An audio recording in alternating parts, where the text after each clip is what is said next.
Pesan dari seorang teman. Pada suatu musim panas, 4 sahabat pergi ke pantai. Mereka adalah 2 pria dan 2 wanita. Hide dan Karen adalah sepasang kekasih, dan Sophia adalah kekasih dari Taku.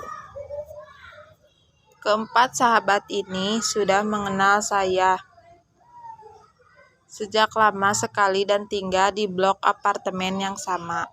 Taku, Sophia, dan Karen berangkat dalam satu mobil. Hide mengunjungi motornya dan berkendara sendiri. Ketika tiba saatnya untuk pulang ke rumah, Taku berkata kepada sahabatnya, "Hai Hide, apakah sebaiknya kita melakukan balapan dan melihat siapa yang sampai ke rumah lebih dulu?" Hide setuju. Motornya dan mobil Taku mulai balapan. Mobil itu lebih dulu tiba. Taku dan Sophia kegirangan, mereka telah menang. Tapi Karen, yang merupakan kekasih Hide, tidak terlalu senang. Dia tahu bahwa Hide merupakan pengendara yang cekatan dan yakin bahwa dia akan memenangkan balapan ini. Tapi apa yang terjadi?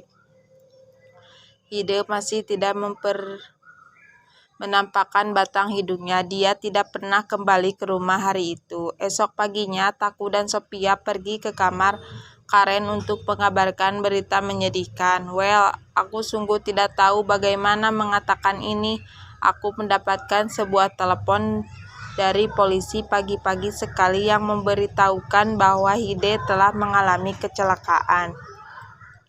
Dia menabrak sebuah tiang pembatas rel kereta ketika memacu motornya. Dia meninggal seketika." Ini adalah kabar buruk bagi Karen yang sungguh mencintai kekasihnya.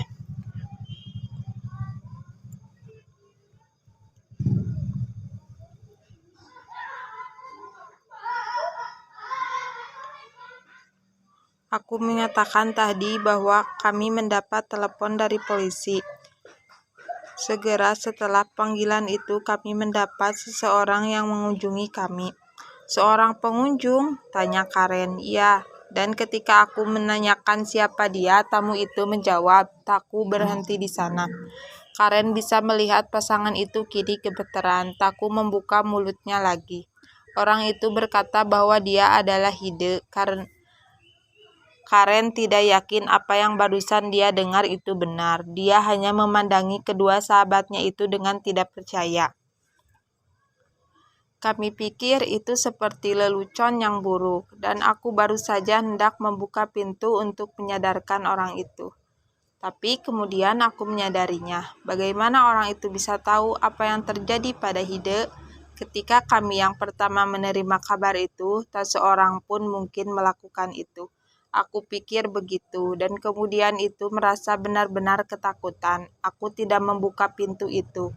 Untungnya setelah menunggu beberapa menit, dia akhirnya pergi." Sophia dan Taku memperingati karena untuk tidak membuka pintu ketika kejadian yang sama terjadi padanya. Mereka yakin bahwa orang itu adalah arwah Hide yang datang kepada mereka, dan karena kecelakaan itu terjadi begitu tiba-tiba.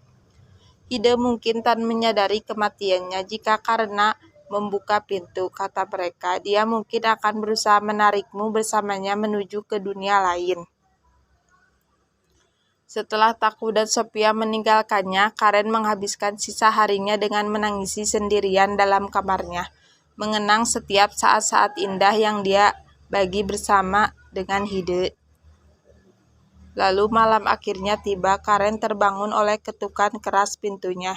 Itu dia. Karena berusaha tetap tenang dan mengacuhkan ketukan itu, tapi itu tidak mau berhenti.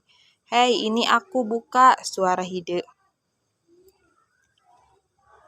Karen pergi ke sudut kamar dan menutup kedua telinganya. Namun setelah beberapa saat dengan semua kenangan manis yang masih segar di ingatannya, dia tidak dapat menahan dirinya lagi. "Kumohon, buka pintunya, ini aku!" Ketukan itu makin keras dan keras. Karen berjalan mendekati pintunya perlahan-lahan. Dari balik tirainya, dia bisa melihat garis bayangan Hide. Dia berdiri di sana tepat di hadapannya. Hanya pintu yang memisahkan mereka. Karen hampir saja membukanya, namun dia ingat peringatan kedua sahabatnya. Hide sudah mati. Dia harus mengerti hal ini. Gemeteran dan berurai air mata, dia menyahut dengan suara beratnya. Hide, kumohon kamu sudah mati. Ketukan itu makin bertambah keras karena pikir bahwa setidaknya dia bisa membentuk mengetahui kenyataan yang sebenarnya dan meninggal dunia ini dengan tenang. Menyerahkan seluruh keberanian, dia akhirnya mendorong pintu itu terbuka. Hide, kamu sudah mati. Tidak, kamu yang mati, ujar Hide.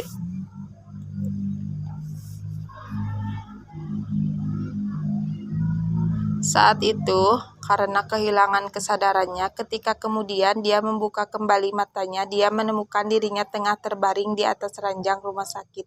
Dengan takjubnya, Hide yang dia kira telah mati sedang berdiri di sampingnya. Dia menangis terharu karena tidak tahu apa yang terjadi. Hide mulai menjelaskan, setelah aku melakukan balapan itu dan tiba pertama di rumah, aku menunggu kalian bertiga, tapi kalian tidak pernah kembali. Dia menyatakan itu dengan terisak-isak. Jadi saya melaju kembali menyusuri jalan yang jadi kutempuh dan menemukan mobilmu tertabak dan hancur berkeping-keping. Taku dan Sophia yang berada di kursi depan tewas karena itu. Kamu keluar dengan beberapa luka-luka, tapi entah bagaimana kamu sudah kehilangan kesadaran saat itu. Seketika semua ingatan dan kenyataan mulai melintas di pikirannya. Ketika itu pula Karen mulai mengerti apa yang terjadi dan kemudian mengeluarkan keringat dingin. Wajahnya pucat, dia menyadari bahwa Taku dan Sophia yang tewas seketika telah masuk dalam pikirannya dan melalui mimpinya berusaha memancingnya keluar dari dunia ini. Jika karena melakukan apa yang mereka minta dan tidak membuka pintu itu, dia mungkin juga akan mati menyusul mereka.